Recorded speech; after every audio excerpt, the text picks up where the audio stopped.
कथा करवाई तो आपने अपनी प्रसन्नता से अपनी पूजनीय माता जी के हाथों से करवाई, खुशी से करवाई, दुख से नहीं करवाई। दुनिया में बहुत सी जगह पर बहुत कम लोग होते हैं जो प्रसन्नता से कथा करवाते हैं, अन्यथा किसी न किसी बहाने से कथा किसी दुख के कारण कथा होती है। आपकी कथा केवल और केवल यूं समझ लीजिए कि भगवान शिव का आदेश है। नारद ने यह कथा कब सुनी? जब दुख हुआ। दुख से अगर चोट खाई ना होती, प्रभु जी तुम्हारी याद आई ना होती। जब दुख हुआ तो अपने पिता के पास गए, पिताश्री मुझे बचाओ। ब्रह्मा जी कथा सुनाने लगे। ये वो कथा जो हमें बताती है कि वो परम तत्व क्या है। ब्रह्मा विष्णु रुद्र महेश से भी ऊपर की कथा है शिव कथा। हे सीते, मैं तेरे राम के राम का भजन कर रहा हूं, ऐसा राम ने कहा। ये पंचवटी में वो राम बैठे हैं, सीता उनके चरणों में बैठी है। ये जीवात्मा उस राम को पूछती है, तुम्हारे से ऊपर क्या है?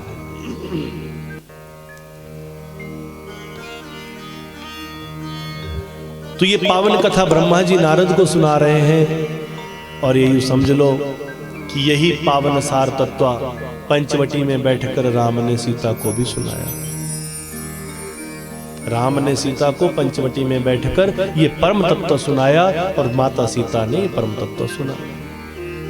वो परमात्मा जब सृष्टि की रचना का विचार करते हैं, बिल्कुल निराकार रूप में जो परमात्मा है, जिनका कोई रूप नहीं है, जिनका कोई आकार नहीं है, जिनका कोई रंग नहीं, गंध नहीं, ढंग नहीं, कुछ नहीं, निराकार परमात्मा, ज्योति स्वरूप परमात्मा, परंतु सर्वशक्तिमान परमात्मा सबसे पहले साकार रूप धारण करते हैं, जिसको कहा गया शिव। शिव बोले तो हमारी और आपकी तरह ऐसी दिखने में देह, ऐसे ही हाथ पैर शरीर सब कुछ शिव। अब शिव ने सोचा मैं इस सृष्टि की रचना कैसे करूं? तो भगवान शिव अपने अंतर की शक्तियों को आह्वान करते हैं, और उनकी अंतर की सारी शक्तियां जागृत होकर सामने खड़ी हो जाती हैं कि हे शिव कहो हम क्या करें। तो वो शक्तियां जो सामने खड़ी हो गई बाहर निकलकर, उनका नाम है शिवा। क्या नाम है उनका? शिवा, जिसे कहा गया जगदंबिका भवानी। अब देखो अगली तत्व बता रहा हूं मैं आपको, हल्का सा बताऊंगा, बाकी तो ये वैसे देवी भागवत में आता है कि जगदंबिका भवानी में, दुर्गा में, चामुंडा में, काली में क्या फर्क है?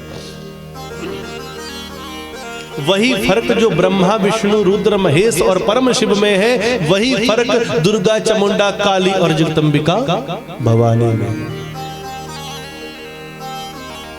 निराकार से साकार शिव और शिवा का निर्माण हुआ। ये दोनों एक दूसरे के पूरक हैं। जैसे एक शरीर के साथ परछाई चलती है, वैसे ही शिव के साथ शिवा चलती है। शिव और शिवा, इन दोनों का ये जो दिव्य देह है, ना वो स्त्री है ना वो पुरुष है। यही शिव और शिवा शिवलिंग रूप में विराजमान होते हैं। यही शिव और शिवा है जिनका लिंग रूप में पूजन होता है। बाकी दुनिया में जितने भी देव हैं, जितने भगवान हैं, उनका पूजन मूर्त रूप में होता है।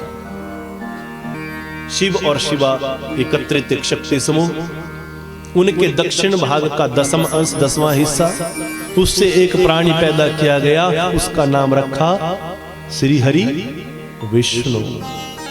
अब विष्णु जी सामने, शिव और शिवा तो साकार होकर भी निराकार है। देखें तो वो साकार दिख जाते हैं, अगर देखने वाली आंखें हो तो वो साकार दिखते हैं, और देखने वाली आंखें ना हो तो वो, अगर चाहोगे तो वो साकार रूप में दिख जाएंगे, और नहीं चाहोगे तो वो निराकार तो है ही। अब भगवान विष्णु आए। अब भगवान विष्णु ने चारों तरफ देखा, चारों तरफ केवल और केवल प्रलय जल। अब भगवान विष्णु घोर साधना करते हैं, और भगवान शिव ने उनको प्रेरणा दी, हे भगवान विष्णु, हे विष्णु, तुम योग निद्रा में लिप्त हो जाओ। तो भगवान विष्णु योग निद्रा में सो जाते हैं। उनका शरीर धीरे धीरे बढ़ने लगता है और धीरे धीरे उनका शरीर इतना बड़ा हो जाता है कि पूरे के पूरे आकाश के बराबर हो जाता है। अब जब पूरे के पूरे आकाश के बराबर भगवान विष्णु का रूप हो गया, लेटे हुए हैं योग निद्रा में, तो उनकी नाभि कितनी बड़ी होगी। उस नाभि में सबसे पहले प्रलय जल भरा जाता है और जब उस नाभि में प्रलय जल भरा तो वो इतनी बड़ी नाभि है, इतने में जल भरा हुआ है तो वो सरोवर की भांति लग रही है। इसे कहा गया नाभि सरोवर। इस नाभि सरोवर के मध्य से एक कमल खिलता है और कमल के मध्य से एक प्राणी उत्पन्न होता है जिसका नाम है ब्रह्मदेव। ब्रह्मा जी प्रस्तुत हुए। या ब्रह्मा जी चारों तरफ देखे, मैं कहां से आया। अब चारों तरफ देखे तो क्या दिखा? पानी पानी, जल ही जल, क्योंकि नाभि सरोवर कितना बड़ा है, पूरे आकाश के बराबर भगवान का शरीर है। वो लेटे पड़े हैं योग निद्रा में, तो उनकी नाभि कितनी बड़ी होगी। तो नाभि सरोवर में बीचों बीच में कमल खिला है। कमल से ब्रह्मा जी उत्पन्न हुए। चारों तरफ देखा तो चारों तरफ क्या दिखे? केवल जल ही जल। अब ब्रह्मा ने सोचा कि ऐसा करता हूं, चारों तरफ ऊपर तो कुछ नहीं दिख रहा, तो इस कमल के डंठल से नीचे की तरफ चलता हूं। तो उस डंठल के माध्यम से नीचे चलने लगे। 100 दिव्य वर्षों तक नीचे चलते गए, कुछ भी मिला नहीं। अब सोचा 100 दिव्य वर्ष हो गए, मैं नीचे जा रहा हूं, मिला कुछ नहीं, इससे अच्छा है अब मैं वापिस ऊपर चलता हूं। अब कथा प्रेमी ब्रह्मा जी चारों तरफ देखे, 100 वर्ष नीचे जाने को लगे, 100 वर्ष ऊपर आने को लगे, हाथ में कुछ लगा नहीं। अब सोचा अब मैं क्या करूं, क्या करूं, क्या करूं। तो आकाशवाणी हुई, बोला जब जब पतन होने लगे, जब जब पत होने लगे, तब तब तप करना चाहिए, उससे उल्टा करना चाहिए। पत का उल्टा क्या है? पत, तप। जब जब पत होने लगे तो तप करना चाहिए। ब्रह्मा जी ने आकाशवाणी सुनी, जब जब पत होने लगे, तुम गिरने लगो, तुम्हें पता ना चले मैं कहां जाऊं, क्या करूं, क्या ना करूं, तब तब तप करना चाहिए, आंखें बंद कर लेनी चाहिए। ब्रह्मा जी ने आंखें बंद की और जैसे ही ब्रह्मा जी ने आंखें बंद की और घोर साधना में लीन हो गए, तो उनकी साधना से प्रसन्न होकर भगवान विष्णु प्रकट हो गए।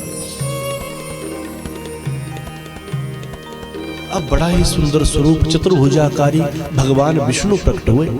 अब ब्रह्मा जी ने आंखें खोली। अब जैसे ब्रह्मा जी ने आंखें खोली और भगवान विष्णु प्रकट हुए, तो ब्रह्मा जी क्या सोचे?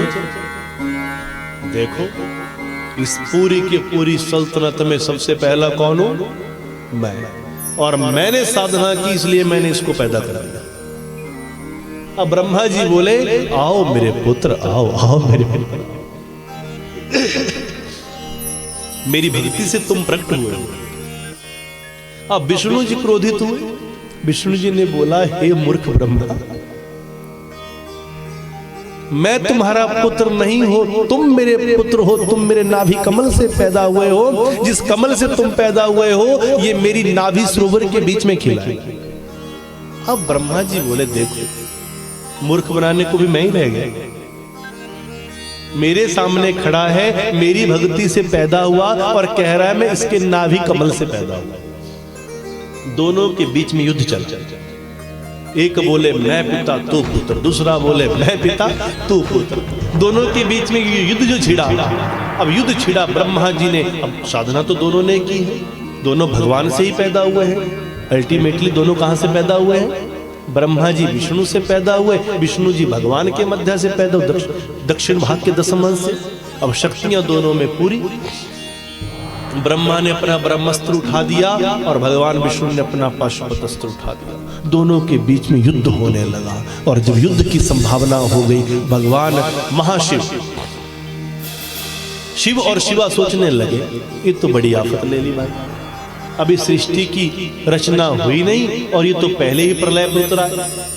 अब भगवान शिव सोचे अब मैं क्या करूं, दोनों के बीच में युद्ध होने लगा, सारे के सारा ये आकाश हिलने लगा, सारा के सारी समष्टि का जिसका विचार किया था वो सारा भगवान का जो विचार था वो भंग होने लगा, दोनों के बीच में युद्ध होने लगा।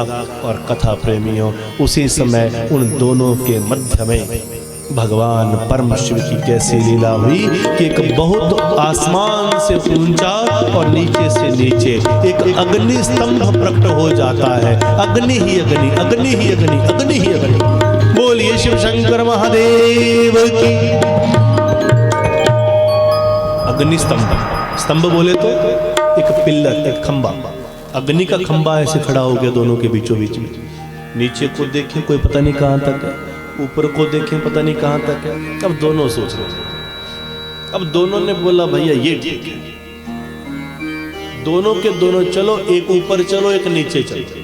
जो सबसे पहले इस अग्नि स्तंभ का आखिरी हिस्सा देख के आएगा वो पिता और सामने वाला पुत्र। अग्नि स्तंभ के पीछे पीछे चले, ब्रह्मा जी चले ऊपर की तरफ, विष्णु जी चले नीचे की तरफ। बहुत सहस्त्रों वर्ष बीते, चलते गए चलते गए चलते गए, किसी को भी इस स्तंभ का आखिरी हिस्सा, क्योंकि ये स्तंभ क्या है, ये अग्नि स्तंभ साक्षात परम पिता परमात्मा आए हैं और परमात्मा का कोई अंत हो नहीं सकता, परमात्मा का कोई अंत हो नहीं सकता, हो ही नहीं सकता। विष्णु जी बहुत नीचे तक गए, समझ गए जब अब मुझे अभी तक भी मुझे आखिरी हिस्सा नहीं मिला तो आगे भी मिलने वाला नहीं है। विष्णु जी वापिस वहीं आगे जहां से चले थे। अब ब्रह्मा जी ऊपर की तरफ, शक्तियां तो अनंत हैं, ब्रह्मा जी ने देखा उसको तो कुछ मिला नहीं। अब ब्रह्मा जी सोचे मैं क्या करूं, तो ब्रह्मा जी को आसमान की तरफ जाते समय रास्ते में एक फूल मिला जिसका नाम है केतकी। कौन मिला? एक फूल मिला जिसका नाम है केतकी। ये उस समय की बात है, जैसे आज फूल देख रहे हैं ना आप, आज हमें सिर्फ इतना पता है कि फूल को पानी दो तो वो खिल जाता है, ना दो तो वो सूख जाता है। तो उस समय ये फूल बिल्कुल हमारी तरह होते थे, बातचीत करते थे। आज भी फूल बात करते हैं, भंवरा इनसे बात करता है। तो केतकी फूल मिले, ब्रह्मा ने बोला अरे भाई तू कहाँ जा रहा है? बोला बस यही, मुझे खुद ही पता नहीं है कि मैं कौन हूँ, कहाँ से आया हूँ। यूँ समझो कि भगवान ने ही उसको भेज दिया हो कुछ लीला करने के लिए। तो ब्रह्मा जी बोले तू कहाँ जा रहा है? बोला मुझे नहीं पता मैं कौन हूँ, कहाँ जा रहा हूँ। बोला देख तेरा नाम केतकी है, रचना करने वाले तो ब्रह्मा है। बोला तेरा नाम केतकी रख दिया मैंने, और सुन केतकी, मैं तेरे नाम को 4 चांद लगा दूंगा। देख नीचे मेरी ऐसी ऐसी डीलिंग चल रही है, तू मेरे संग चल और वहां चलकर झूठी गवाही दे दे कि जहां इस स्तंभ का आखिरी हिस्सा था वहां तू मुझे मिला। भगवान की सीमा निर्धारित कर रहे हैं ब्रह्मा जी। केतकी ने बोला ठीक है, मेरा भी काम बन जाएगा। दोनों वापिस आए और आकर कहा हे विष्णु, ये देख पूछ, मेरे पास विटनेस है, जहां इस अग्नि स्तंभ का आखिरी हिस्सा था वहां मुझे ये केतकी मिला है। अब केतकी को विष्णु जी बोले, विष्णु जी मन मन मुस्काएं, पता तो था लीला क्या है। अब विष्णु जी बोले बताओ केतकी, अंदर ही अंदर से हंस रहे थे कि देखो दोनों मुझे मूर्ख बना रहे हैं। तो केतकी सामने से बोलता है जी महाराज, मैं वहां था जहां इस अग्नि स्तंभ का अंत था। अब कथा प्रेमी, जैसे ही ब्रह्मा जी ने ये झूठ बोला, अब शर्त के अनुसार तो बोला ना कि अब शर्त जीत गए तो जीत गए। अब विष्णु जी के पास, बेचारे के पास बोलने के लिए कुछ भी नहीं। तो विष्णु जी दोनों हाथ जोड़े और बोला ठीक है भाई, तू पिता और मैं पुत्र, आओ मैं तुम्हारे चरणों को स्पर्श कर देता हूँ। जैसे ही भगवान विष्णु ब्रह्मा के चरणों को स्पर्श करने लगे, उसी समय ओमकार का नाद होने लगा और उस अग्नि स्तंभ के बीच में से डमरू की डमडम की आवाज आने लगी और भगवान शिव शंकर शंभु उस स्तंभ के बीच में से प्रकट हो जाते हैं। शिव शंकर महादेव की, शिव शंकर महादेव की।